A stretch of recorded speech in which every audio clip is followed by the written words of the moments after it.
Bismillah.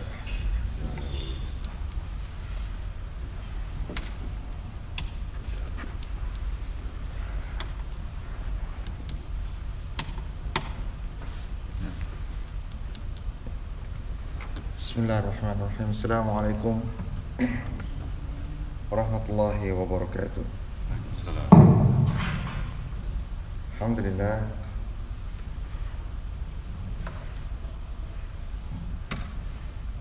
Alhamdulillahi rabbil alamin. Wassalatu wassalamu ala asrafil anbiya'i wal mursalin wa ala alihi wa ashabihi ajma'in, amma ba'd. Fa ya ibadallah, ittaqullah haqqa tuqatih wa la tamutunna illa wa antum muslimun.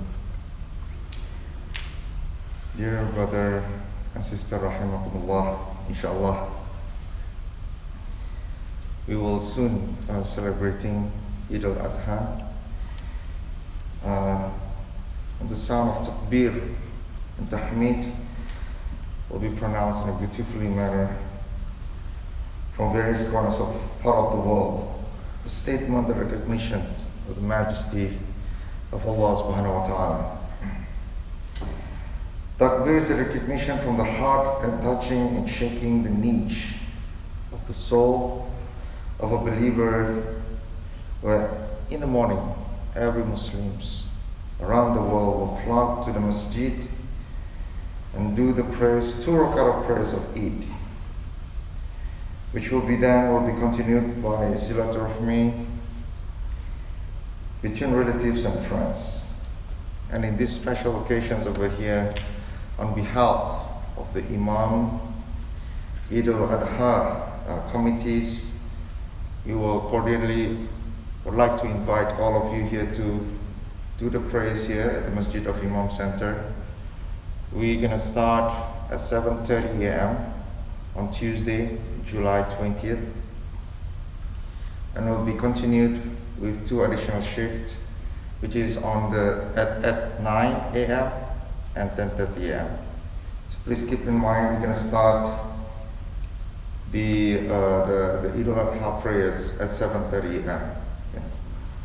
And inshallah, in the afternoon, we would like to invite everybody to come and have a Salatul Rahmi with us and a potluck, where we're gonna doing it at 1:30 p.m. inshallah, after Dhuhr. So the atmosphere feel on Eid al-Adha is certainly different from the celebrations of Eid al-Fitri that we have earlier. The reason is because we definitely have a deep historical value in it, where we can learn the process of struggle carried out by our Prophet Ibrahim alayhi salam, where the Prophet Ibrahim being instructed by the Almighty through the dreams that has been commanded to slaughter his own son, who is Prophet Ismail alayhi salam, the son that has been waiting for many years. This is where the Prophet Ibrahim was required to choose between carrying out the command of the Almighty or defending the children that he loved the most. It's very tough decisions, surely. But because of his taqwa and love for Allah subhanahu wa ta'ala, he carried out the order as well. Although at the end, the Prophet Ismail is being replaced with a sacrificial animal. Some of the scholars have mentioned that in this era, the sacrifice that we need to deal right now could be in a material matter or anything that has been attached deeply to ourselves in this dunya. However, as we all know, that this is the moment where we all have been called to fulfill our duty as a true believer. And this is also what I would like to share, some of the stories that has been said by one of the ulama in Indonesia, that we have to be the same mentality, just like parking attendants. You know, in the parking lots, there's so many variations of cars. Right? From the most expensive one could be up to the regular car. But when he has all the cars, he's not kind of showing off or feeling that he's owned all these cars. But he stay calm, low profile, and something like that. But when that everything is gone, he also still calm, just like a parking attendant. So that is how, because all the wealth that what we've got right now is all come from Allah subhanahu wa ta'ala. And then that is something that we need to fulfill our duty, especially for this Eid al-Adha moment. From this, we get a very meaningful lesson that in order to get happiness and success in the life of this world, in hereafter, we must be willing to sacrifice. The meaning of sacrifice is to give something to show love to others, even if they have to suffer. Other people can be children, parents, families, friends, and could be neighbors or communities around our area that we live in. There is also a sacrifice shown to the religion that means for Allah subhanahu wa ta'ala, and this is a sacrifice of a high value that has been practiced by Nabiullah, Prophet Ibrahim alayhi salam, so that we got that's why he got the predictions of Khalilullah, the love of Allah subhanahu wa ta'ala. And this is accordance with the word of Allah subhanahu wa ta'ala in Al-Quran, Surah Al-Ma'idah, verse 92. Said, never will you attain the good reward until you spend in the way of Allah from that which you love. And whatever you spend, indeed Allah surely knows it. The above event is a starting point that the commandment to the sacrifice for the Muslims. So with the sacrificial order, we as Muslims are required to not only carry out the religious rituals alone, or not only to carry out God's commands, but we also given the opportunity to manifest our solidarity to others. Eid al-Adha, which became the momentum of history for among our Muslims, is to pattern of the religious social life by building a high strength of self spiritually formed in the form of sincere devotions to the commandment of Allah subhanahu wa ta'ala. For the benefit, togetherness, the most important thing is the unity among the Muslims. On the other hand, the history of feast of sacrifice also reminds us that this life is not eternal, and many things happen suddenly beyond our expectations. Sometimes we get in the life of this world, the things that we love are actually just passing by within a short period of time. While on the other hand, the things that we hate the most instead come consistently to us. Due to that, Allah subhanahu wa ta'ala also has mentioned mata'ul gurur, which means a deceptive pleasure in this world.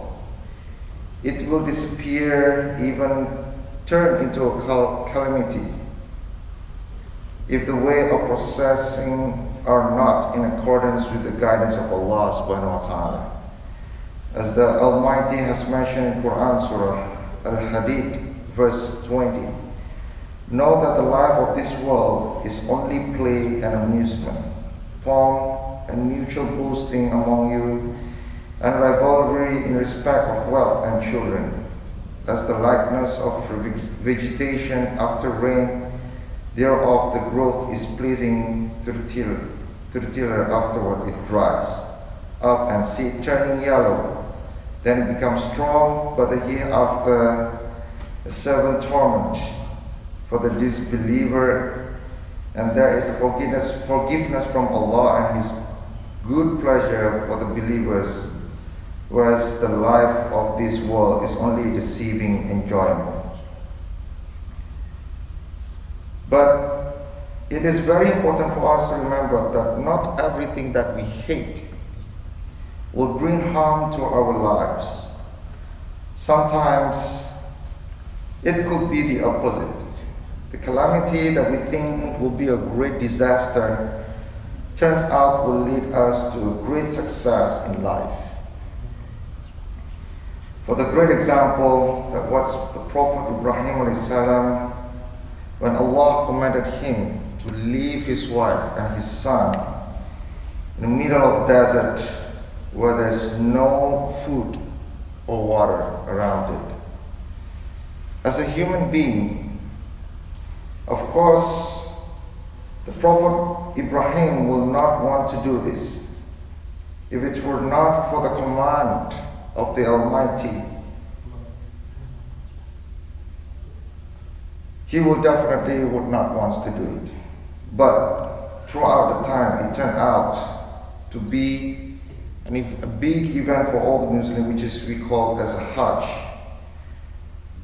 who will be followed by millions of people. And from that event also, Zamzam water that is being given by Allah subhanahu wa ta'ala and support millions of people and able to cure various of diseases. Likewise, when the Prophet Ibrahim alayhi salam ordered the slaughter of his son Ismail, whom he loved so much, anyone with a healthy consciousness will definitely unwilling to follow the command to slaughter his own son. But what are the consequences? And when they both surrendered fully to Allah subhanahu wa ta'ala, the Almighty rescinded the command and replaced it with a goat. From this event, Muslims are finally being instructed to sacrifice on every event of Eid al-Adha. Indeed, sometimes something we hate could be good, turn out to be good for ourselves. As Allah subhanahu wa ta'ala said, it is an object of a dislike to you, and it may be that you dislike a thing while it is good for you, and it may be that you love a thing while it is bad for you, and Allah knows while you do not know.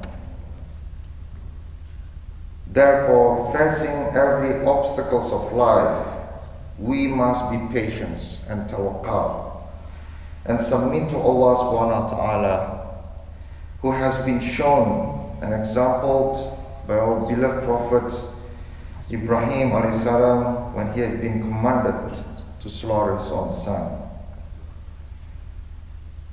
And before I end this khutbah over here, I hope everybody of you here has done for the Qurban, but just in case if some of you have not done too, IMAAM do still have a Qurbani program for the local Qurban, which is going to be, the due date will be on the 9th of July, which is tomorrow.